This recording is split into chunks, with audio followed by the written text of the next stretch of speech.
Ion Entertainment.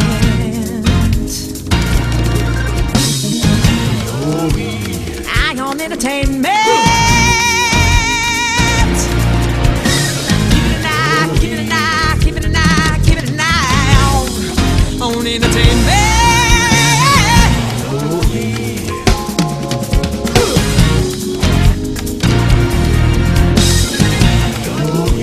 Ion Entertainment. Yeah. Ion Entertainment.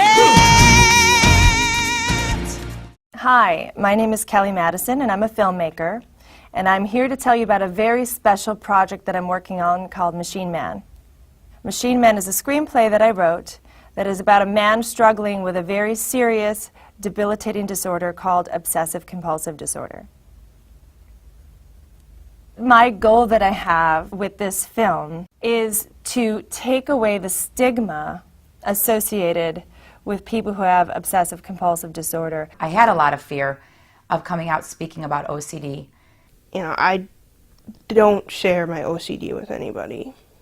I was so stigmatized by society and the notion of seeking mental health help that I spent thousands of dollars out of my own pocket to avoid leaving an insurance paper trail. As a result of a lot of shame and embarrassment, there are many patients who won't come into therapy. They just can't do it. Their shame is so great. And this is really quite horrible because their illness is so treatable if they get proper help. Another goal that I have with making Machine Man is to illuminate other aspects of OCD that are not as commonly known. It goes from, harming thoughts to molestation to scrupulosity to perfectionism to cleaning to mental images. I think it's not only important, but absolutely necessary that a feature film is made depicting patients with OCD, and in particular, fear of harming others or themselves. We don't know enough about OCD as a society, and I think that's what scares a lot of people, and I think this film could really help to change that.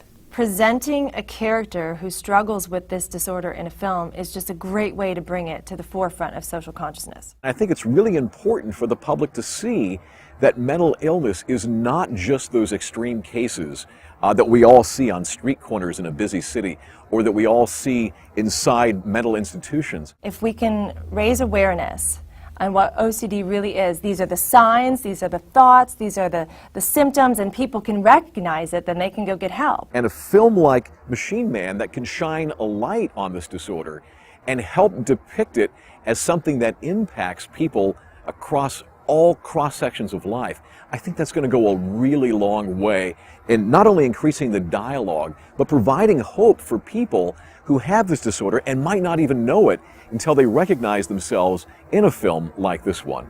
There have been other films, beautiful films, done that have touched on certain elements of OCD, but there has yet to be a film to focus the entire storyline on a man's everyday struggle and anxiety. What I think is so unique about Kelly is that she is reaching out to the mainstream public to help fund this movie. So that means anyone who is diagnosed with obsessive compulsive disorder or knows someone who has it can be an active participant in this movie making process. In order for us to accomplish our goal and to make this beautiful film, we need your help.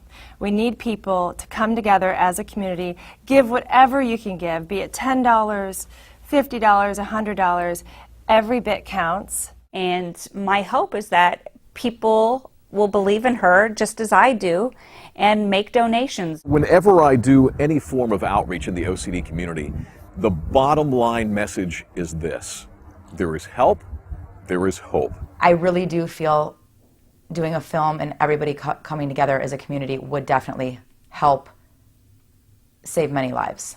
One of the things that I so appreciate about the script for Machine Man is that it ultimately leaves the audience with a sense of hope. It's absolutely necessary that we have this movie made. Join us in this beautiful journey of telling a very special story that is going to change or save lives.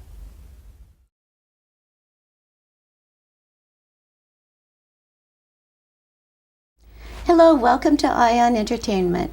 I'm Donna Lee Heising, and today we have two very special guests. We have filmmaker Kelly Madison, and she has a new film coming up called Machine Man, which is what we're going to be discussing today. It's really interesting. And we have the premier expert on OCD in the world, Dr. Jeffrey Schwartz. So, thank you for coming to the studio today. Thank you so much for having us. Thank you. Now, let's start with Machine Man. Now, how did you get the idea for the script for Machine Man? Yes, I have a very close friend. I've been friends with him for about 5 years, and I had no idea that he had OCD. All I knew is that he would show up late every day, that we would meet up. 45 minutes late, an hour late, very late. So one day I said, okay, this is unacceptable. I don't want to do this anymore. And he said, okay, I have a confession for you. I have what's called obsessive compulsive disorder, OCD. And I said, okay, well, what does that mean exactly?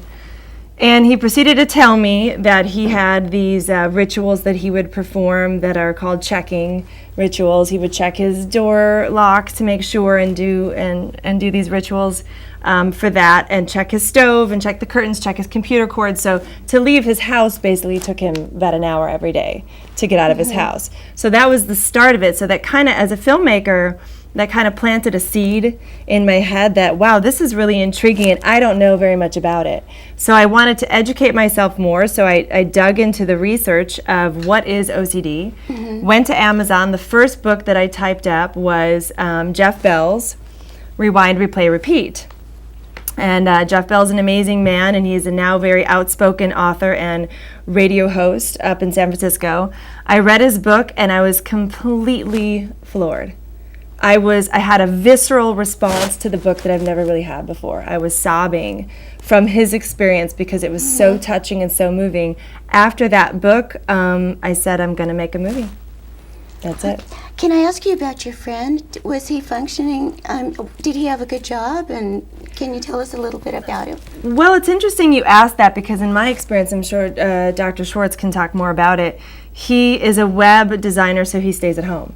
And a lot of people that I've come across that have OCD tend to isolate themselves, and I've met several people that have web design jobs or graphic design or something that can keep you in the house because, I don't know, it sounds like, Donna, you know a little bit about OCD yourself, which we'd love to hear about from you, but it's a very, people have a lot of shame associated with the disorder. So, you know, from my research and what I've discovered, it's even considered a closeted disorder. I don't know if you've ever heard that. But I've heard people talk about their OCD being, are you out with your OCD? I'm not out yet. And so, yeah. No, it is a little like that. I have OCD in my family.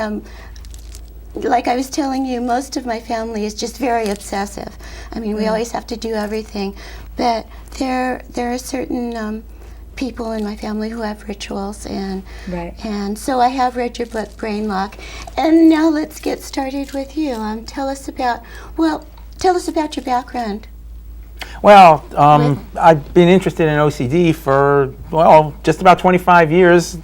Had a group treating people with OCD, and next month is going to be the 23rd anniversary of that. And that group started with the research that we started doing a little bit before that. So I became a psychiatrist a couple of years before that. I'm at the age now where I'm not going to tell you exactly when it was. But let's just say I've been doing OCD intensively for a quarter of a century. And as Kelly just said, Jeff Bell has, if you really want to understand OCD, I mean, one of the things that's so wonderful about Kelly is she's the first filmmaker and really even the first writer that I've come across who really, really, really appreciated just how wonderful a job Jeff Bell did in his book, Rewind, Replay, Repeat. And he says some nice things about the work I did with him in there, which I appreciate, and I have a very good cover endorsement on that book. So, I mean, Machine Man, the movie, I'm very confident is going to live up to the very high standard of Jeff Bell's book. So you worked with Jeff Bell then? I worked very closely with Jeff Bell. Oh, In fact, Jeff is the one who introduced me to Carl Jeffrey in LA, because Jeff's up in San Francisco. By the way, everyone that is involved in OCD is named Jeff. I don't know if you guys don't know That's that. really not true. It's 2% of the population of the world, so clearly that's Okay, an I was being exaggeration. hyperbolic. So how long ago did you both meet? About a year and a half ago, we were talking, a year and a half to 2 years ago, because after I read the book, Rewind, Replay, Repeat, then I decided to dig into the script. And so I called Dr. Schwartz and I said, could I consult with you? Because as a screenplay writer and a filmmaker, my main concern is to be authentic and accurate. So I wanted to touch base and reach out to all the people in the community that know this disorder. I personally don't have it myself. But I think that's good as a filmmaker to tell the story from an objective standpoint as opposed to being too close to it. I find it's been very advantageous. But so I reached out to you, stalked him down, and because I'm very aggressive and tenacious, and I said, I'm going to make this movie, and it's going to happen. And if you can come on board and help me and just give me your support and advice and consult about what OCD is, and that's what sparked our friendship. Yes, I mean, that's and great. so it really came out of Jeff Bell's book, and part of the inspiration, even for Jeff Bell's book, in the process of it was work that he knew that I had been doing with Leonardo DiCaprio and Martin Scorsese on the film The Aviator. So the whole so the whole notion of getting the message out, had been with me for a long time. I would like to say, I guess, a little bit about this whole. I don't want to give the impression to people that, if you have OCD or if you have OCD symptoms, that necessarily you should be telling just sort of random people about. I mean, I think, yes, it's a closeted disease, but I don't want to say that that's, necessarily an unwise thing to do for a lot of people, because the fact of the matter is that. And in fact, Jeff Bell's a really good example of this. I mean, the fact of the matter is that people with OCD can have pretty significant obsessive-compulsive disorder, but can appear to the general world as if everything is basically okay. And there is definitely an upside to that. And in fact, if it's taken to extremes, it's not good. And especially, definitely true that if you're hiding it from your closest loved ones, that gets to be a problem. Definitely. Okay. But the reason why the whole thing of, I don't think the motto of, get uncloseted with your OCD is necessarily the best idea is because my whole approach to treating this, and in fact I have another book coming out in a few short months with Avery Penguin with the title You Are Not Your Brain. And so my work has always been involved with you're not your brain and you can change your brain. And so the really short way of expressing that message is if you become aware that your OCD is not you, and then manage it in such a way that you're not just merely acting normal, but you're instructing your brain, you're rewiring your brain to become normal. So there's a real sense in which the way you focus your attention really does become what your brain is. And yes, if you have OCD, and I'm sure Machine Man, Kelly's film, is going to portray this extremely well, it's an inner turmoil. Do people with OCD deserve a huge amount of respect for the daily war, the battle that they have against this condition? Yes. Is it often a battle that takes place more in isolation than it should? Yes. There has to be a family aspect, a close community aspect, where help and acceptance is available. That's very important.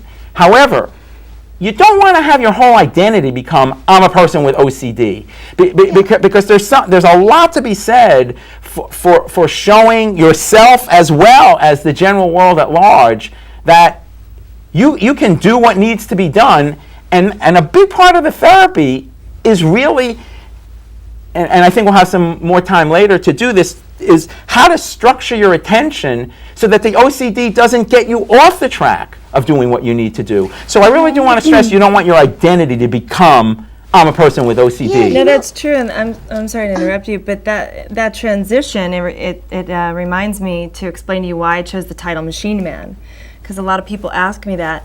And I had come across this story in my research of this little boy who was struggling with several different mental disorders, and he had said to his parents that he felt like his body was a machine and that it was broken. So I thought that's the perfect analogy for the people that have OCD in their brains. Something is not functioning properly, but the message of the film at the end of the movie is that there's hope, not only that you can get it properly diagnosed, properly treated, and live your life again, but you are more than just you're a a machine. lot more than your OCD. And I happen to know that on Kelly's website, machinemanthemovie.com, there is some excellent footage of people really showing what OCD is like, and also being able to talk about. And on my website, jeffreymschwartz.com, we have footage about people talking about how you can get better. And also, what's very good for that is the DVD extra of The Aviator, where 5 of my patients appear also talking about things you can do to get better. So there's a lot you can do to get better. Is it a bad disease? It is a bad disease. Can it ruin your life? It can really ruin your life. But there's a lot that can be done about it, and that's why getting the message out is for the people who are sufferers. Absolutely, we want them to know this is a medical condition. That's why I call my book, You Are Not Your Brain. It's not you. Your brain is doing things to you, but you can do a lot about it, and knowledge is the key. And that's what Kelly is going to really help. But it doesn't have to become your self-identity. Like, look at me, I'm a person with OCD. It's an inner struggle. Your close family and friends absolutely can help hugely, but we don't want you to become identifying with the part of your brain that has a problem, especially when by changing your attention and knowing that you can focus differently, you can change your brain so that your brain becomes a lot less an OCD brain. And you can do that with the power of your focused attention. And knowledge is the key, and that's why this film is so important, because knowledge is the key. Okay, well, Kelly, let's talk about your background in film. How did you get started? I actually started out as an actress, and then when I'm from Chicago. Okay. So I did a lot of theater there, Second City, commercials, industrials, independent films, and it was a really great time period in my life. But when I moved out to Los Angeles, I started feeling this transition coming in my life where I wasn't finding enough fulfillment just being in front of the camera.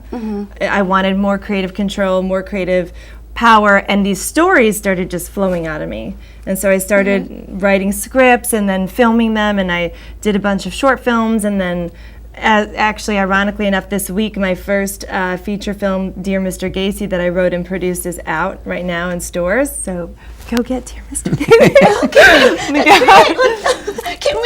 Can we learn a little bit about Dear Mr. Gacy? Yes. Wow. No irony in that title at all, by the way. Well, I don't want to go on a tangent, but this story is also fascinating. You would love it. But Dear Mr. Gacy, if you all know the serial killer John Wayne Gacy from Chicago, why is everyone laughing? From Chicago, he was apprehended in 1978, put into prison in 1980, and then eventually executed in 1994. Well, in 1993, there was a young 18-year-old boy by the name of Jason Moss who was studying at the University of Nevada, Las Vegas, criminology, wanted to do criminal law and take that path. And he decided for his school thesis paper to try and contact a serial killer, one of the infamous serial killers. He reached out to Dahmer and Manson and Ramirez, a few of the others, but Gacy responded back to him. But here's what's interesting and a unique angle to the story, and we are getting rave reviews, so I'm really excited about that. What's interesting about the story, he reached out to Gacy, manipulating him purposefully by writing letters from a victim's perspective. So he would say things like, "Oh, I'm having homosexual tendencies. My father beats me. I feel alone." These are all the profile of what John Wayne Gacy was a homosexual serial killer of young boys between 14 and 19. So Jason was fitting that profile, sending him letters. He eventually established a relationship with John Wayne Gacy, and then when Gacy's last appeal was denied, he said, "Jason, I want you to come visit me at the prison. I will tell you all my secrets. I'll give you my big red book." And Jason went to the prison, visited him. Gacy paid off the guards to leave them alone in a room, and he raped and attacked him while he was in prison. What? That's the movie. Oh my gosh! Yeah, it's how did- crazy. you know, I know we're talking about Machine Man, but how did you Yes. find out about that? It was a story? book. So Jason Moss wrote it, but he survived the experience. Came back to his professor, told him about it, Jeffrey Kotler, and he said, "We have to write this. We have to write this book." They co-authored the book together. I think in 1996 it was a New York Times bestseller. It's called The Last Victim. And so I had read that book, and when I came out to Los Angeles and really fell in love with filmmaking, I also had an intuition that this would make an amazing movie. I partnered up with Clark Peterson, who was the producer of Monster, and I thought he would be right for the film tonally, and we did the movie. And William Forsythe plays Gacy, and it just was released yesterday. My gosh, okay, Yeah, it's so quite a where can we story. see it? Is it in theaters across the nation? No, it's not theatrically released. It's been released on DVD, so you can buy it right now. Okay. Blockbuster, Target, go to Netflix, wherever Oh, you I'm can going to get go get DVD. it. It Yeah. sounds like a great story. Okay, so your first film was released yesterday, Yes. and now you're going on to Machine Man? Yes, and then what happened on Dear Mr. Gacy is that I had inspirations to direct. So, because I wrote and produced that film, and then it just seemed so clear to me being behind the monitor when I wrote the material of what to do. So then I went and directed a piece that Jeffrey Short saw and he really liked. I directed a piece called Slice of Water, and it's 3 different short stories that all take place in a bathtub. Okay. So I did that, and then I fell in love with directing, and then I wanted Machine Man to be my first sort of feature directorial debut, and so now we're working hard to get that made. But So you wrote the story yourself I then? did, How yeah. long did it take you? well, about a year. Not straight, but I did research. If you account for research and talking to people, and I flew around the country and I met other experts in the community, and I was pretty much letting everyone know that I'm here. I'm a filmmaker. I care about OCD, and I want to make a great film for them. I have no other intentions. And you're working with different organizations now to Well, I do have the fund your support, non-official support of Jeff Szymanski at the International OCD Foundation, and I told them that I want to give partial proceeds of the film to them. And then if there's other foundations that want to come on board and support. I'm a co-founder and work very, very closely with a charity in United Kingdom called OCD UK. I really recommend that website, OCD UK. I believe it's .com. And it's run by a man named Ashley Fullwood, who's a sufferer, and it's a very good charity, and there's a lot of good information about OCD on that website. And I wanted to extend internationally. That's why I wanted to speak with Dr. Schwartz about going out to, because OCD is not just a United States phenomenon, it's international. Right. I want to let people know, OCD Australia and New Zealand and foundations in Canada, all over the world. I want to let them know. I want to make a film to help everyone. And I've interfaced with all of those organizations, and they're all good organizations. Yeah. And I just want to say, just only a slight amount of humor in this, but I mean, I'm familiar with Kelly's work, and I must say, as being a psychiatrist, early on, it definitely caught my attention very clearly that Kelly was phenomenally good at portraying the fine points of pathology. And in this film, I know she's doing that again because I've looked at the script, but in this film, we are going to also have the redemptive aspect, the therapeutic aspect. It will not end the way Dear Mr. Gacy. Don't want to give anything away, folks, but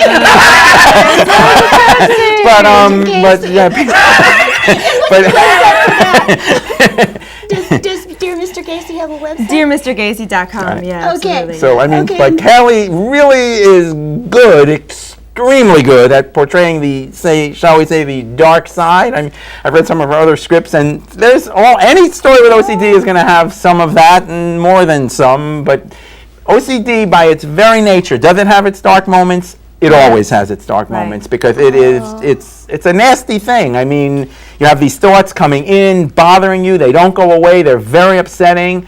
I mean, just to say briefly that one of the most common symptoms is one that's featured in Machine Man, which is you get this fear that you run somebody over with your car. It's a very, very, very common know that? symptom. No, well, I did last night because I was reading the website. Yeah, so I mean, people are just tortured. I mean, there are a lot of harming thoughts and feelings that occur to people. The fear of knives because you're afraid you're going to pick it up, and you're not going to. It doesn't make any sense, but they're just very, very bothersome thoughts. So there's a lot of suffering, and there is darkness, but it's a condition which is very redemptive because the saving grace of OCD is that people with OCD basically know. The more they have a clear idea of this, the easier it is to treat, generally. But they basically know these thoughts don't make sense. And so the big problem is, why does this keep bothering me? And the answer is because you have a brain glitch. I mean, you have a genetically inherited, biologically wired medical condition that's causing these thoughts and feelings to just keep intruding in to your consciousness, even though you know that they don't make sense. Ergo, a book, Brain Lock, about OCD, and I've broadened the therapeutic approach to that way beyond OCD, and now in general, what we've learned from OCD can apply to all people. You are not your brain. I mean, your brain does lots of things to all of us that are not in our best interests, and the reasons for that is because, our brains are wired for animal survival, and animal survival is not the best thing for living a wholesome human life a significant amount of the time. So you have to learn to override that, and one of the redemptive aspects of the film and one of the redemptive aspects of OCD is that people can do it and they can change their brain when they do it. Well, also, and it's a love story. And it's a love story. I decided for me, what film is complete without a love story? There isn't. We all want love in life. That's all we're all thirsting for. And so I thought it was a very good catalyst and motivation for the character to try to fight his OCD, go get help, whatever it takes, fight it for the love of his life. Okay, which is one of the absolutely best reasons. I mean, in fact, so that's very realistic. I mean, this is what I mean about bringing something truly redemptive into a dark situation. And what's the best way to do that? There is no better way to do that than love. I mean, love is always the best motivation, and OCD is a very good example of that. Most of the people who have the best, most sort of productive outcomes are either doing it because they need more love in their life, which is a very good motivator, and there's just no denying that when you are fortunate enough to have loving support in your life when working on this condition, it is helpful. It's quite helpful. And that's why getting a normalization, getting the good knowledge out that there's a lot you can do about this. This is film at its best to serve a function like that. Yeah, I agree. And just going back to, I just want to state the point of the overall basic goal that I want to accomplish with the movie. I want to do the exact same thing with Machine Man that Rain Man did for the autistic community and Children of a Lesser God did for the hearing impaired community. That quality of filmmaking, that level of awareness, because film is the most powerful medium to educate people, but you don't know you're being educated. You're going to a theater, you're hopefully, which with my goal, you fall in love with the lead character, Ben. You fall in love with him, you're empathizing for him, you're rooting for him. And then you want him to win. You want him to beat the OCD and get the girl. And so that's the same thing that is accomplished. And yet the audience is now getting an education on what OCD is, and you didn't even realize it because you're being entertained. That's why people have asked me, why aren't you doing a documentary? Well, there's a lot of documentaries that have already been done about OCD, and those have their place in the world and in society and in the OCD community. But if you are not seeking out a docs don't get theatrical release very often. It's very hard. They don't make any money. It's there's not a big audience for documentaries. And if you can make a good film and get it as widely released theatrically as possible, then you're going to educate people without even knowing it. So that's what we're excited about. And as far as the fundraising aspect goes, because I decided as a filmmaker that this wasn't going to be a studio piece. That none of the studios right now are focused, unfortunately, in the state of the world and the economy of where we're at right now. They're focused on making Transformers 4 and Spider-Man 10 and all of these films that are branded and they're not necessarily my cup of tea. I want to tell original stories, unique stories that you haven't heard of before, and reach people, touch people, make them feel and think, and now, of course, educate on a topic that is under-addressed, in my opinion. So we decided to come up with this campaign to reach out to the community because the numbers that I've heard, I don't know if you've heard, Dr. Schwartz, is that close to 5 million people in the U.S. alone are diagnosed with OCD, and that's just the U.S. not including their friends and family and everyone that can be affected by it. So I said to myself, what if I were to reach out to them? And we came up with the Power of 10 campaign. What if I were to reach out to the OCD community and anyone who cares about it? And if they all gave, if 10% of everyone that cares about OCD gave $10, we would have more than enough money to make this film. And it doesn't seem as daunting that way. And I thought, how special, though, to reach out to the community who cares about it to get it funded. So we set up the website, machinemanthemovie.com, for you to go on, see, it's a very intricate website with a lot of information. You can go on and navigate it. And you could see that who we have involved in the project, and our intentions are pure. And if we don't make enough money to make the film, all of the money will be refunded. So Wow, okay. if the film gets made, if we make enough money, it will get made. If we don't, it'll go back to everyone. And one last question, has your friend been helped by your interest in OCD? He's working on it. Okay. He's working on it. It's a struggle every day. Okay. Well, thank you very much. And again, the website for Machine Man? machinemanthemovie.com. Okay. Well, thank you for joining us today. We hope we've entertained you.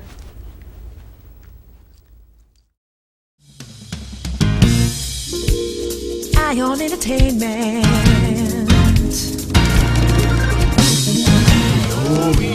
Ion Entertainment.